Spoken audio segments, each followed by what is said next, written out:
Okay, good evening, dear encourager, family, and friends.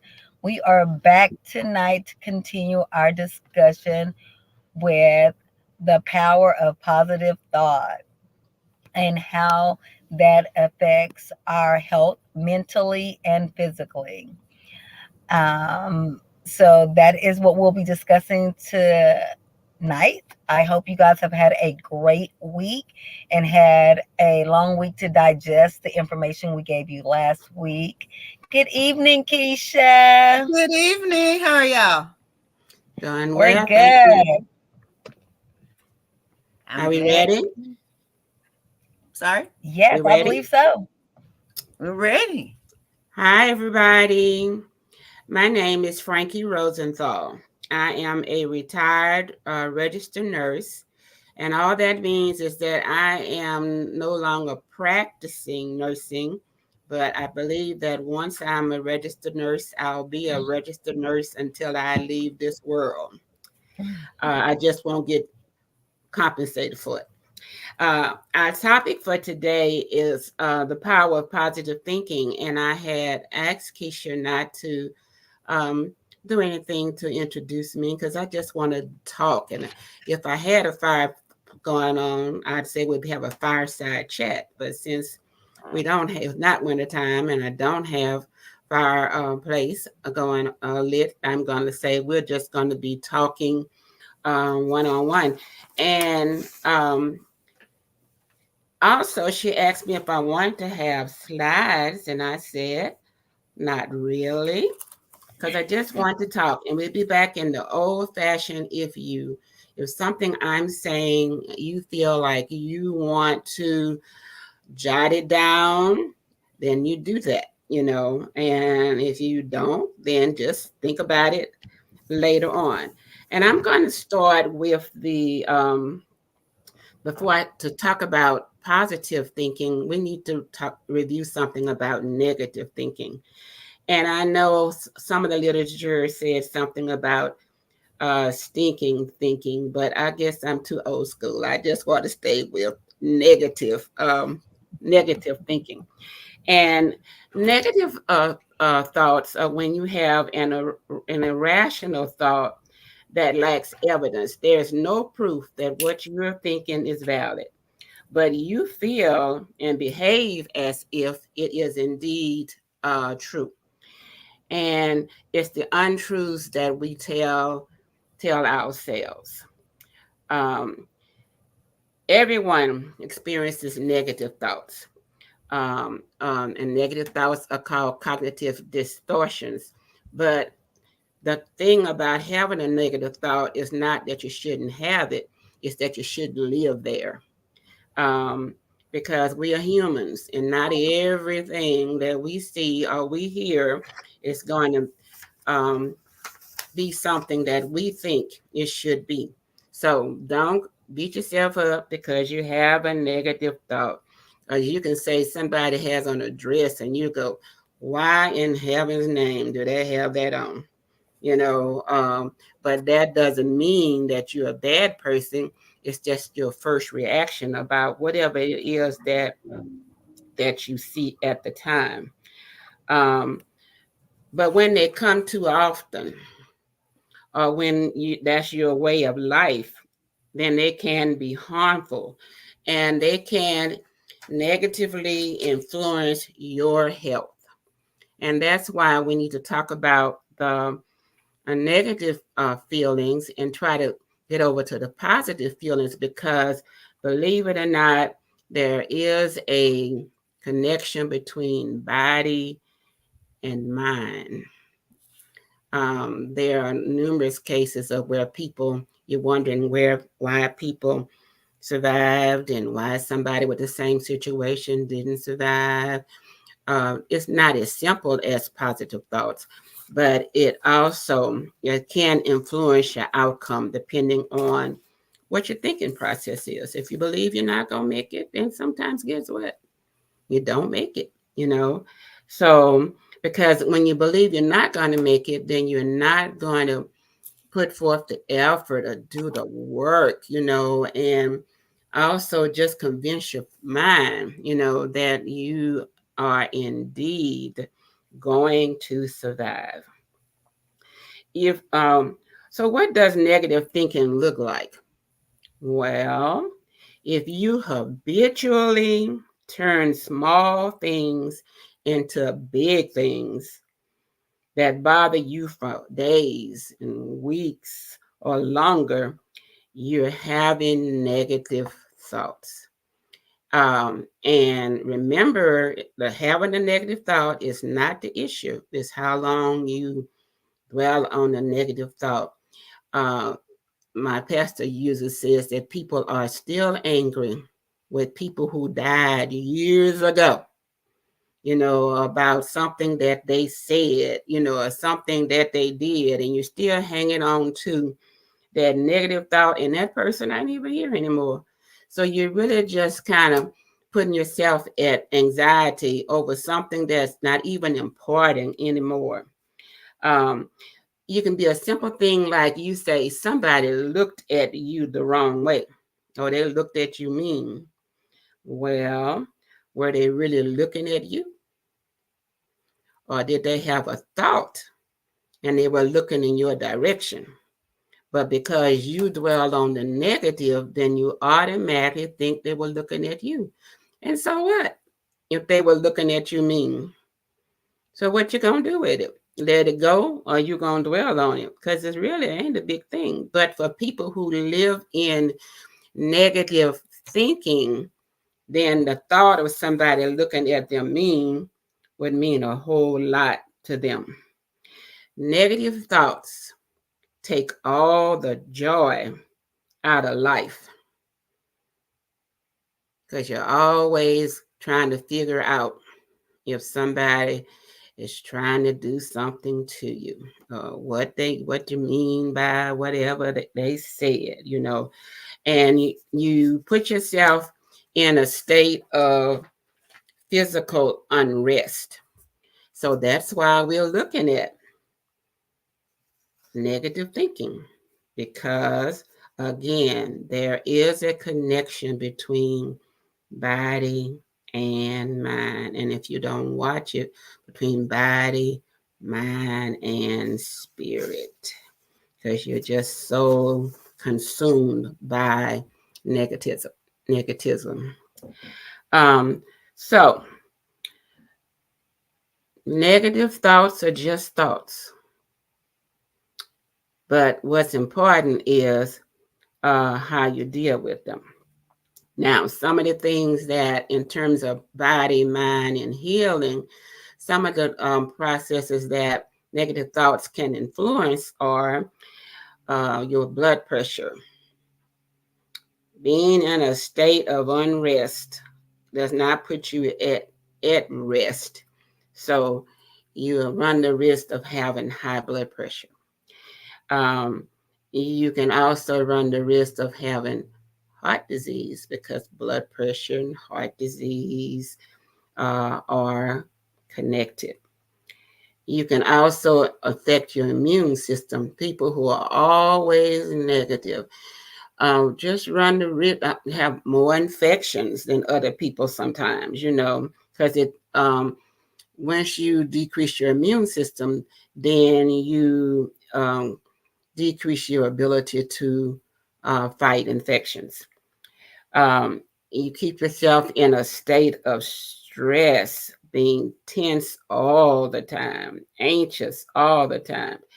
You know how you have a nervous stomach when you get upset, for some people? Well, being in a state of unrest due to negative feelings, worrying about if somebody is talking about you, or they didn't look at you correctly, or you misjudging what they did, will put you at risk for stomach problems, nervous stomachs, insomnia, because you're worrying about it all the time.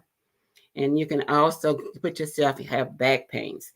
But the happier you make yourself, the more optimistic you can be. And I'm not telling you that because you're a happy person that you're not going to have problems, okay? But I'm suggesting that it may help decrease the amount of problems that you're having. So why are we discussing negative feelings or thoughts in a group that's geared toward individuals that have chronic illnesses or chronic sudden disabilities or been living with disabilities for a while, and the people who take care of them? Because again, can't stress it enough, there is a connection between body and spirit. And because if you're a negative thinker, it's easy to misunderstand something that your caregiver may do or say, and it causes stress among you and the person experiencing the problem, health issue, and the person who's caring for them. Now, in my research, I found that there are 5 C's of negative thinking. 5 C's of negative thinking. And if you think about when you find yourself in having negative thoughts, you're going to find that it falls into one of these 5 categories. The first one is complaining. And no, we all complain. So I'm not saying just a short complaining. I'm talking about constant complaining. Okay. That just means that you're not satisfied with anything that that you see people do. And it's more than just an impression of dissatisfaction, because, there are things that we can easily complain about, but that don't mean that much, okay? But it means that you're stuck in that loop of complaining and you're focusing on the problem with no aim at trying to find a solution. It feels good to complain sometimes, because when there are things that you can't do nothing about, then sometimes it's just easy to complain. But all complaining does is kind of like releasing the valve on the tire, and it just lets some of the air go out and you have a little release. But once the tire's pumped up again, then that pressure is still there. Now, when in terms of negative thinking, what you see, I think some things are self evident in that. What's in complaining? Well, sometimes it's just that you pick out a single negative detail and you just rehearse it over and over. Like somebody might say, "Oh, Frank, you did a good job with your lecture." And I'm not saying they're going to say that, but they're going to say, "But you didn't have any slides." And they didn't dwell on anything else that I said. All they knew was that I didn't have any slides. So they complained about it. Or your caregiver can be with you and have done everything that you have been wanting them to do. And they may not have had a smile in their voice. And the only thing you focus on is the fact that I ain't like the way they answered me. And you repeat it over and over again. Every time you see somebody else, you'll say, when Mary did such and such and such, and she hollered at me, or she didn't do whatever she didn't do. Not that she had fixed your meals, that she had sat with you and talked. She had asked you how she could be of service to you. All you know is that one little detail or that one thing that they said that you didn't agree with. Part of that complaining comes from sometimes not only from what they said, but from us jumping to conclusions. We already make up in our mind what they meant by whatever that was. Okay. You think you can read their mind and know what they meant. And they may have been thinking about what all they had done today or how tired they were, and it had nothing to do with you necessarily. We have to realize that people have stresses in their lives also, and we just can't focus on the minor when we're dealing with individuals. And I don't think I need to go over anything else about complaining, because I think we'll have that one down pat. We don't have no problem with understanding what it means to complain. But I need to throw in here that negative people who experience negative, who practice negative thinking, don't always think that they're being negative. They'll say, "That's just me," But being me, being the negative person, doesn't mean that it's okay for me to live in that behavior. But a lot of people feel like they don't need to make any change. But we're hoping that they'll learn some techniques and may be exposed to some things that will help them to want to move from that area of negativity and just complaining. I want to say one of the other things that we do is we commiserate with other people. When we want to find somebody who's going to agree with us about whatever it is that we can are saying, we can find the negative people. Just like we can find the people who can be positive. But if I don't want to get out of being complaining right then, I know exactly who to call. And then we can get into a conversation on share the woes, about what happened and what they said, and then how you ought to be feeling about it, and what you ought to said, what you should have said about it, kind of thing. But the problem with that is that it's okay to go and air your thoughts with somebody else, but it's just staying there. It ends up turning into a gripe session, and that's not going to really help you to get out of the gripe session. In that commiserating, it ought to be somebody in there who ought to say, "Now that's enough of that. What we going to do, to make it better." But that's not what usually happens, okay?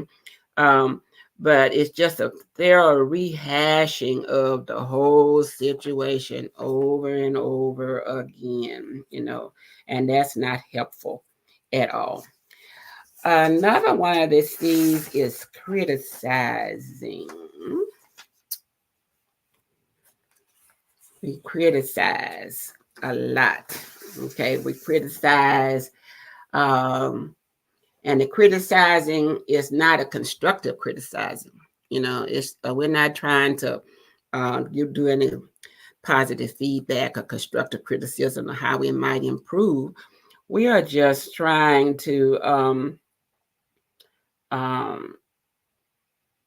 dull somebody else's achievements or their shining, and we dull our own sense of, if you're a negative person, you dull your own shining and achievements, because you just won't recognize that, you too busy trying to find the negatives in what's happening and not celebrating, what's going on.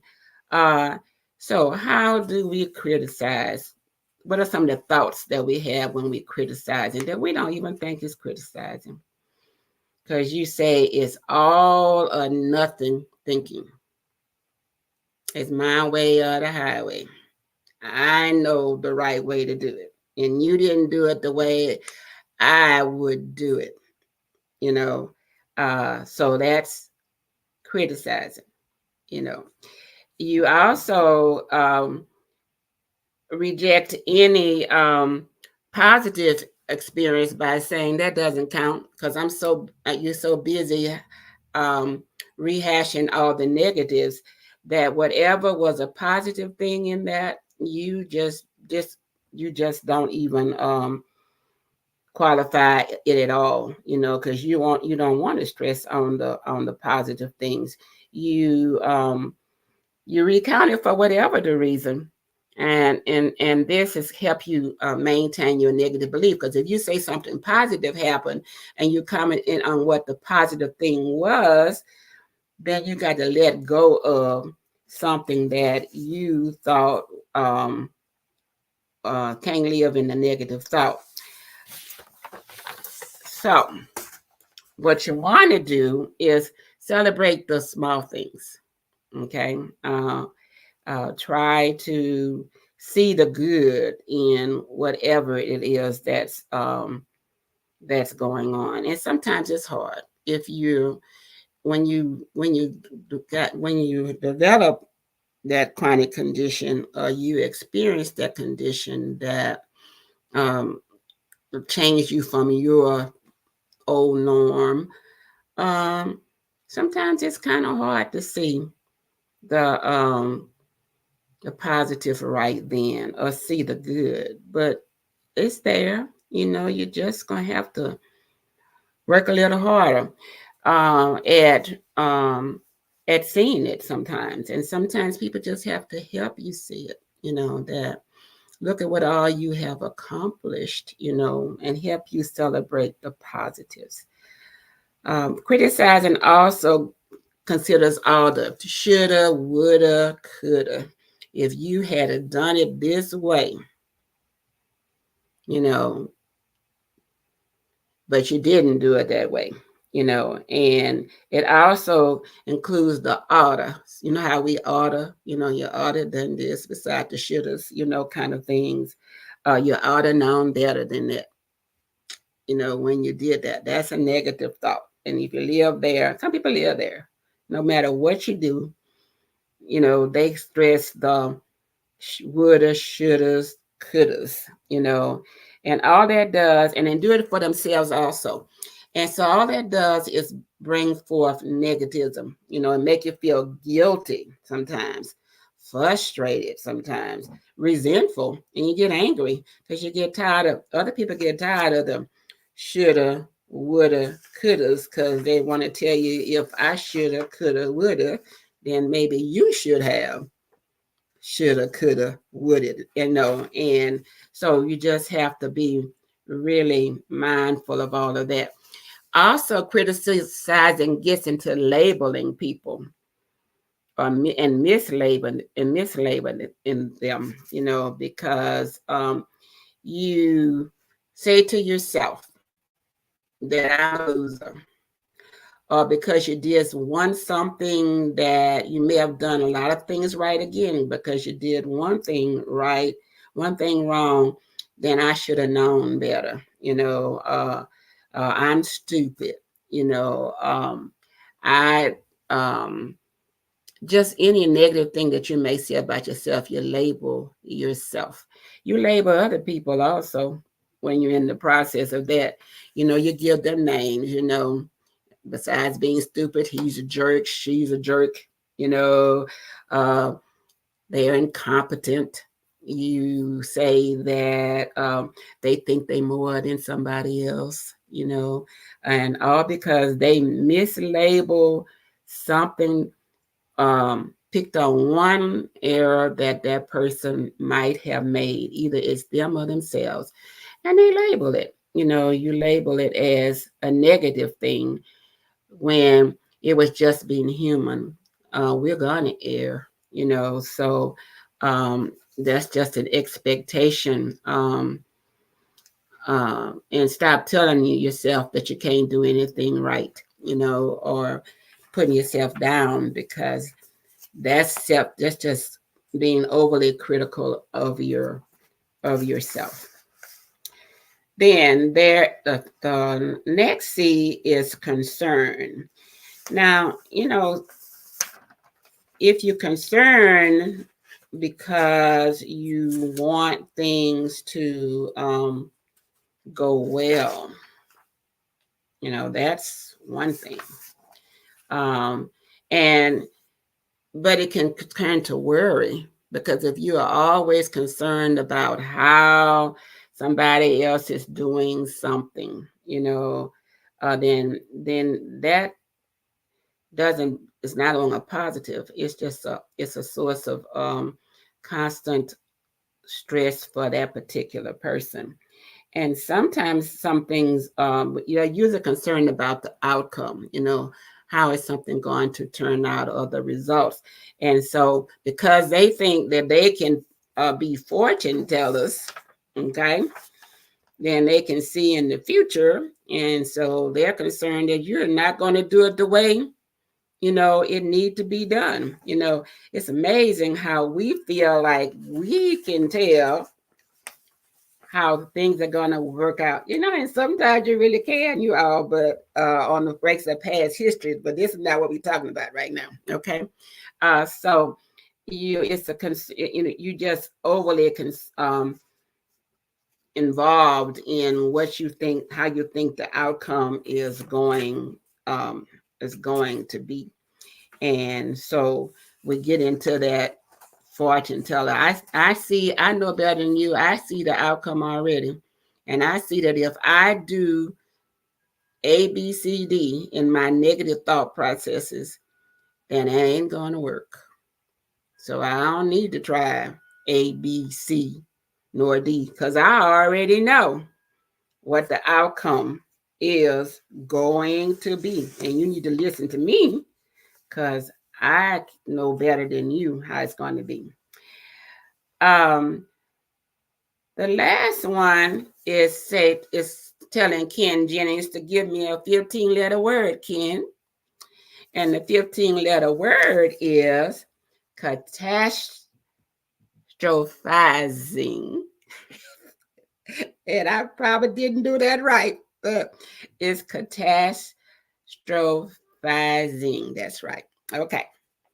You see the sky is falling. The sky is falling. I don't care what you do. It is not going to work. It's just the worst thing that ever happened. And nothing you're going to tell me that's going to make me see it any differently. But what that does, you all, is make you feel powerless, that there's nothing that you can do. And nobody wants to feel powerless. And when you feel powerless, it paralyzes you. You do nothing in your thought processes. You just kind of just rehashing your mind, but you're absolutely positively do nothing. It's kind of like on a minor thing when I write a list of things for me to do, and I look at them on Monday, and I look at them on Tuesday and Wednesday and Thursday, but I didn't do anything about it. It wasn't that I was powerless to do it. I just didn't do it. So when you get into that mode, you kind of psych yourself out of doing anything at all. So we want to avoid that, because if you're struggling with the health issue and you feel like you're powerless to do anything about it, because you just think the outcome, no matter what you do, is not going to work, then you're not going to do anything. And doing nothing, absolutely, positively, is not going to work. Part of that also could be that we get into the point of minimizing, that you just feel, I talked about already, that that nothing is going to work. So the best I can do is do nothing. I feel like I can't do it, and I can't find anybody else that can do it either, that can help me, so I don't look for anybody else that can help me. I just kind of stay in that state of mind and do nothing. And it's miserable, because when I reason in myself, that I don't feel like doing that. I look at that list all day long and I say, I don't feel like doing that. Then I'm not catastrophizing, but it just means that I'm kind of stuck, in an inertia pattern, and I just can't move. And we don't want to let our negative thinking get us in a state of mind that we just can't move forward and get out of our uh, negative thought processes. So also you have to know that, remember that these thought processes are contagious. Okay, the more you stay in them, the more it's hard to get out of them. So we have to reason within yourself that I can change my way of thinking, because the negative thought is going to be there until you change it. So nobody can, you got to, no matter how much information we throw at you, you have to do the work. We can hopefully reason with you and give you some tools for you to look at, and you to say, oh, okay, I know how I feel like I feel the storm is over. I can make it now. Remember that song, The Storm is Over, I Can Make It Now? Well, that's how you have to look at this one. So, what does having a positive, what does being a positive thinker look like? Well, I'm glad you asked me, because we're going to talk about it. Okay.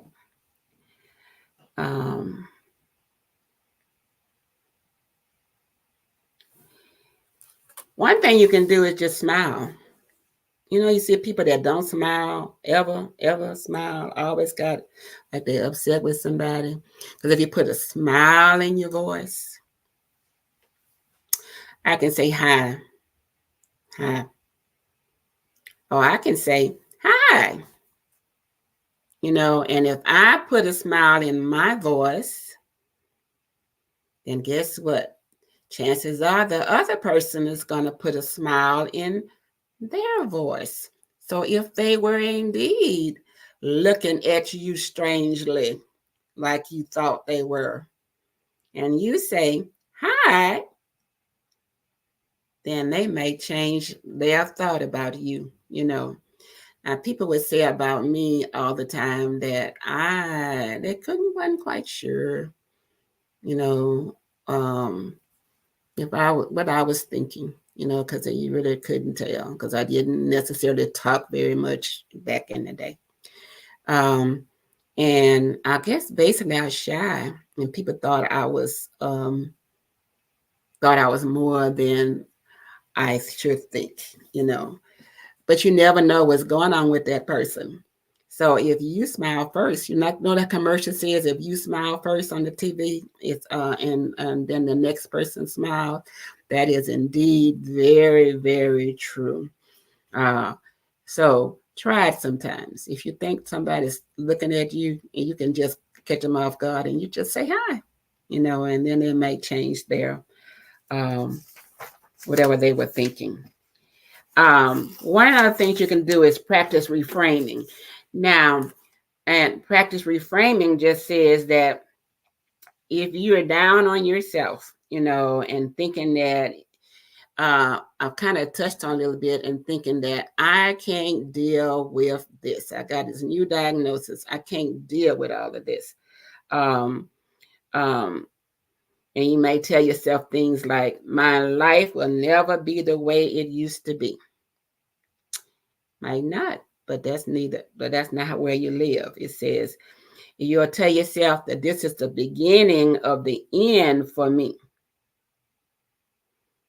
And this would probably keep you feeling very, very bad about the whole situation, okay? But if you tell yourself this is going to be a challenge for a while, but if I'm patient, I can learn to adapt and enjoy my life. whole different program of thinking, right? That this is horrible, never life won't be the same. And it may not be, but you tell yourself, if I learn how to adapt, then I can enjoy my life. Or you tell yourself that this is a setback for me, but I can recover from it if I give myself time. It's a setback, but if I give myself time, I can recover from this. And this is the kind of thinking that will make you feel hopeful. The other thinking just made you feel like there was just nothing, that you could do. It was indeed the end of your life as you knew it. Okay. So we just have to do positive self-talks and rephrasing things, in a positive manner.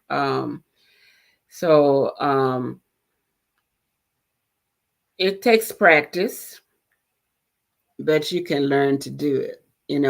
I guess it's one of the things when I was caring for people or patients, that you learn to let them vent, let them say what they need to say, and then you paraphrase it or give them something positive. Well, why don't we just start with step one?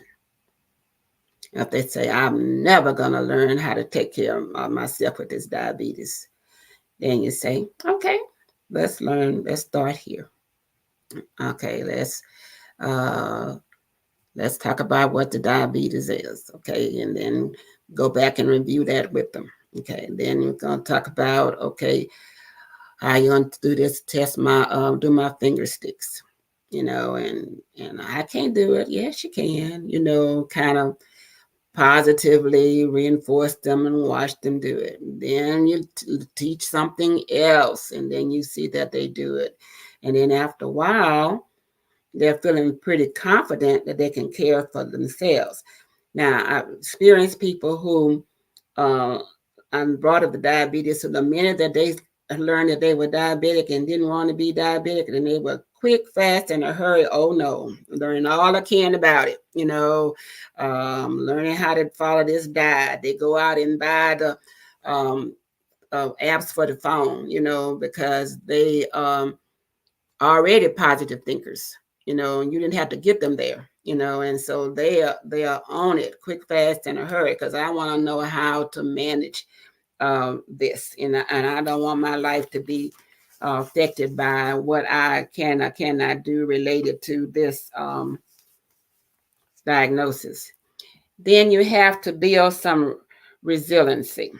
And that's the ability to adapt that we're talking about, to stress or, hold up, to negative situations. Hold on a minute.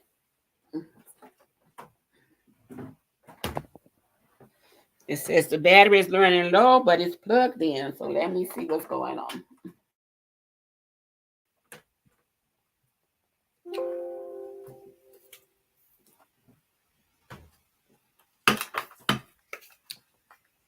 Station break. Time for a station break, but hold up. They just need to plug it back in. We're just waiting on our commercial to be over, and then we'll return back to our regular scheduled programming. Oh, I just got so happy rolling my chair. I just rolled my chair into the cord, but it's all good. Okay. Now, how do you build resiliency? Well, you maintain good relationships with family and friends. You surround yourself with positive people.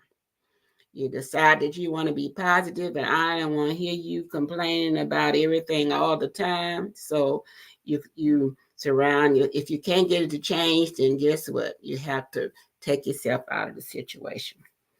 You accept that change is indeed a part of life, and so we have to make changes. What I could do when I was, I'm just going to say 60. Now go back too far.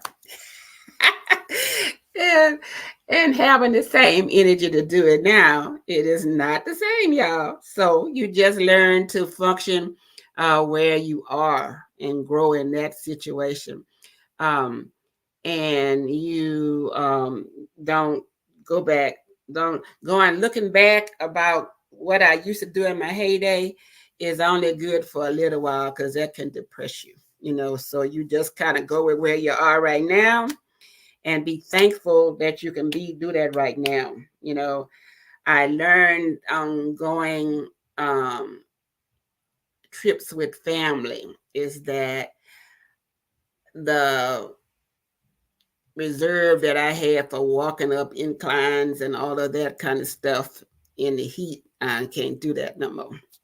I could go on trips and jump off the train and get back on them and tour, but now, nah, can't do all that. And you know what though? I accept it willingly. Oh,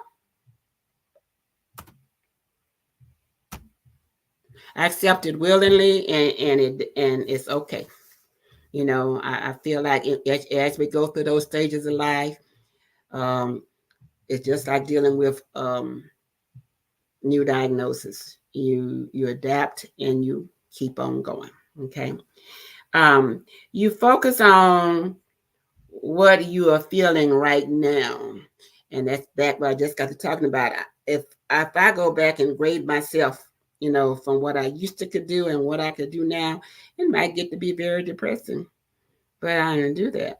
And you don't look too, you don't even focus too much on going too far in the future, you know, because who knows what the future might bring. We know we want it, we know we want it to be, but we can't focus on that. We focus on the be mindful, practice mindfulness, and that's what mindfulness means.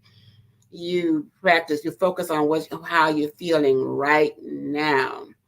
And even if you're feeling sad, feel the sadness. And if you feel the sadness, then you can work through the sadness, okay? But if you don't allow yourself to go through it, then it's going to always be there under the surface, okay? Sadness will pass, but the negative thought can linger and linger and linger until you let it go. You share your feelings again with someone that's close to you. You know, everybody has at least one somebody, or you should have at least one somebody that you can tell your thoughts to, you know, and that you feel won't judge you. So you get that friend, you know, it could be a family member because some family members are your best friends, okay? But you can find that person where you can tell them anything, and they will in turn tell you anything. They can tell you, let that go. You know, that's not helping you, you know. And you really do need to have that friend who will let you go bend and bend and bend and bend and bend and bend about it and bend about it. And then finally say, okay, is this helping? Does it change whatever it is? You know, that'll help you answer the right questions, you know, and then they can refocus you. But they give you the opportunity to get your feelings out, to vent, okay? And so you'll share your feelings with someone close to you. So you won't hold on to that negative feeling that Mary looked at me really strange and she really upset me, you know, or after all I've done for Jane Doe and now I'm in need and Jane Doe won't help me, you know, and that hurts. But you can't help the fact that Jane Doe won't help you, okay? So you just have to move on. Then you do something nice for yourself. You know, we do stuff for everybody else, and we don't always do something nice for ourselves. You know, I've gotten to the point where I can't figure out what I would want to do for myself. That's nice. And that's not a good thing. Okay. I think I'm satisfied with my life. I'm happy, with where I am right now. And I don't feel like I have to satisfy. I'm good. My life is good. If I choose to do something, that's fine. If I don't, that's fine. I may be happy rocking all day. And that's okay with me. I'm at that point where I can be content with myself. When you practice self-compassion, you ignore the self-criticism. You cut yourself some slack. You just not hard, not on the stupid, not labeling yourself and talking negative about yourself. So what? You made a mistake. So what? You didn't go walk 3 times this week like the doctor told you need to do, to keep your blood sugar down. I didn't feel like it this week, but I'm going to do it next week. So cut yourself some slack. You don't feel like doing it today, don't do it today. Find your good movie, something to watch that'll make you just laugh, and because the endorphins from laughing will help you feel much better. Tell yourself and realize that you don't need to be perfect. Don't have to be right all the time. Don't have to feel like doing what you need to do all the time, but get back on track, okay? But you don't have to be perfect. You can say not today, and do it, or not right now, and do it in a later time. Take the time to count your blessings and have an attitude of gratitude, for all your achievements, for your memories, for the fact that I'm not where I was in this diagnosis 3 months ago. I'm doing much better.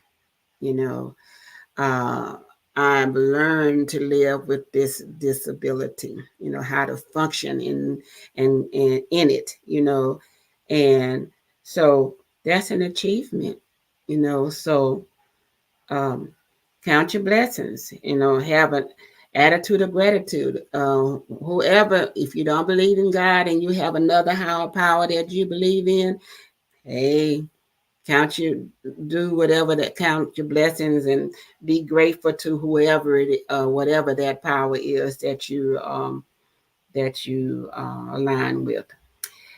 Focus on what is going well. Focus on what's going well, not what's not going well. So what if I'm having problems with all kinds of things since my diagnosis has changed, but this one thing is going well. I can get my medicines. I can pay for my medicines. I can really self-care, or I have somebody to help me with whatever I need for my self-care. Just celebrate the things that are going well, and expect good things to happen. Retrain. Expect good things to happen.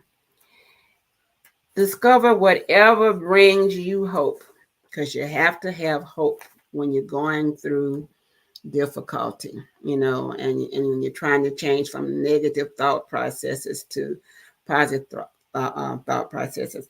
And that could be prayer, could be meditation, could be journaling. Just write it all down, and when you write it all down, you get it out of your system, and you go back and you read it, then you can look at that and then determine what it is that you think you might need to change, or you could see the answer was already there in what you wrote, but you wrote it down. Okay. Eat well, because you get hangry if you don't eat well, and your thoughts kind of some attitudes come out that you won't normally come out. Sleep. Go to bed at a reasonable time because you need rest in order to be at your best. If you can be active, be active. If you can exercise, exercise. It don't mean that you have to go walk a mile. It just means you might walk around in your house for 10 minutes.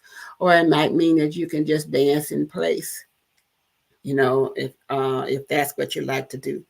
Or it might mean that you sit down and do chair yoga. Whatever it is that you can do to be active, then that's what you need to do, because that helps to clear out thoughts also. And if necessary, you seek professional help. When you have done all that you can do and you still live in negative thoughts, days, weeks, whatever, months, hopefully before you get to the months, and you've talked it out with your friends and you've done all the self-help things you can do, then if you need to have professional help, it's perfectly okay. But sometimes we say, oh no, I'm not going to counseling. Oh no, I'm not doing blah, blah, blah. But if that's what you need, then do it. Turn your negative thoughts. And lastly, if you do some of these things, it can turn your negative thoughts into optimism. And that's the goal. If you are optimistic, some people come here optimistic. They're born with that bubbliness and you look at the world differently. And some people have to work on it, okay? But if you're optimistic, you feel hopeful. You feel good about the world. And most of all, you feel good about yourself. Tell yourself, I can change my negative thoughts into positive thoughts. Questions?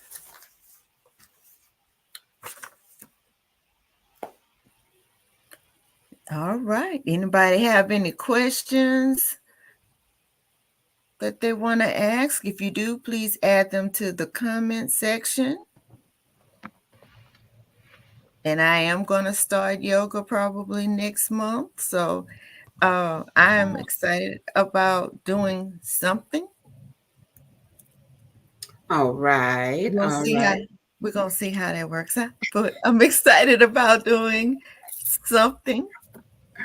Okay, that's a good thing. Now that sleep thing. Move your body. I'm going to work towards good sleep, but I do understand the importance of it. So if you're like me and you just cannot go to bed at night, let's all work together to make sure we're going to sleep, because I am one who will just be up and working like it's. But if you don't go to sleep, if it's okay if you're a night person, you can be a night owl, but if you're a night owl, you need to sleep in the daytime. And it's perfectly okay to do that, if that's your new norm, so it's okay. I'm kind of a night owl, but I reward myself because I stayed up till 1, 2 o'clock. Then I'm not gonna get up till 9:30 or 10 o'clock, whatever. So, so just change the way you're sleeping if it need be, but you just have to sleep somewhere in there. Understandable. Well, I'm excited because now I get to introduce our merchandise again. I try to do it every week. And so I just want to say I'm bringing before you all the signature cup for Dear Encourager. And I'm happy to say I also went to ship everybody's stuff that's waiting on things. So if you upset at me, because I've been bad, I apologize, but it's in the mail. Okay, so I'm going to try to figure out if I can turn this. But turn me off, and you might can enlarge you think? You're fine. Put Okay. it closer to the camera I'm so just you trying can to see it. find out how I can get this thing off, period, for a little while. It's like you can see Turn me. off your back. Turn off your background. Yeah, I'm trying. No, don't want to remove me from the stage. But while I'm trying to do this part, I am just happy to say that virtual background is going Yes. to none. All right. So, excuse my green screen. Go away. Okay. This is our signature cup. So I'm going to have to kind of do it sideways. This is a 30 ounce Dear Encourager tumbler. It's replacing our 30 ounce fat tumbler. And so now you have a great choice of the Dear Encourager signature cup or the encouragement cup, because I brought the wrong other cup. I brought the same cup with me. And also, that's what you get for not paying attention. Okay, we have our Dear Encourager shirts in white. Can you see that? Yes. All right. Yes. Yes. And also, we're going to have them in black.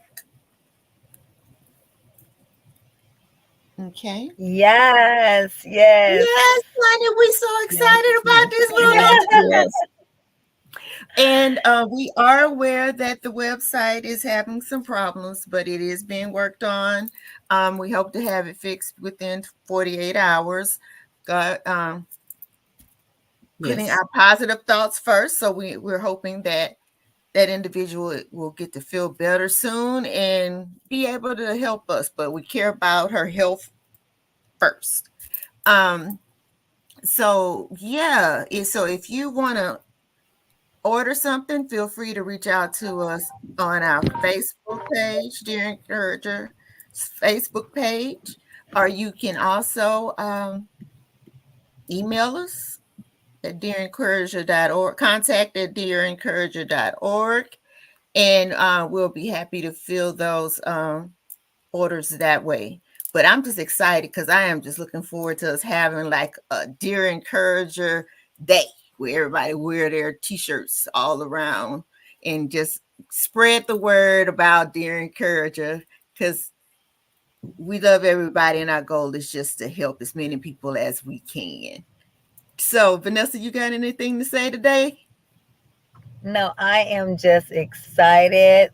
Thank you so much, Miss Frankie, with that information. I actually needed it today because work was a doozy today. So I think I did have some negative thinking on my way leaving work.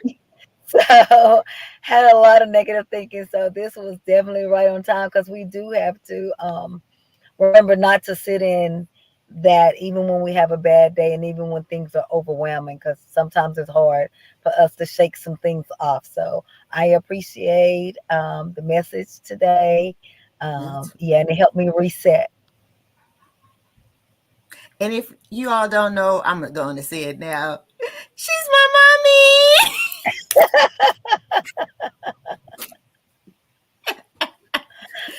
But I was trying not to say it, but then I couldn't. But I was like, this is my mommy. That's right. There's nothing wrong with that. Proud daughter moment. There's nothing wrong. Take it in. Take it in. Oh, but yeah. So also, if you would like to make presentations to the group and you feel you have something that can be used, please also contact us at contact@dearencourager.org, because we're all about community. And if you're able to help us, help others, we want to hear from you. All right. All right. Well, we thank everyone for watching today, and hey, share this with everyone that you know and keep spreading the word about Dear Encourager. Take All care, right. everyone. Good night. Good night. Good night.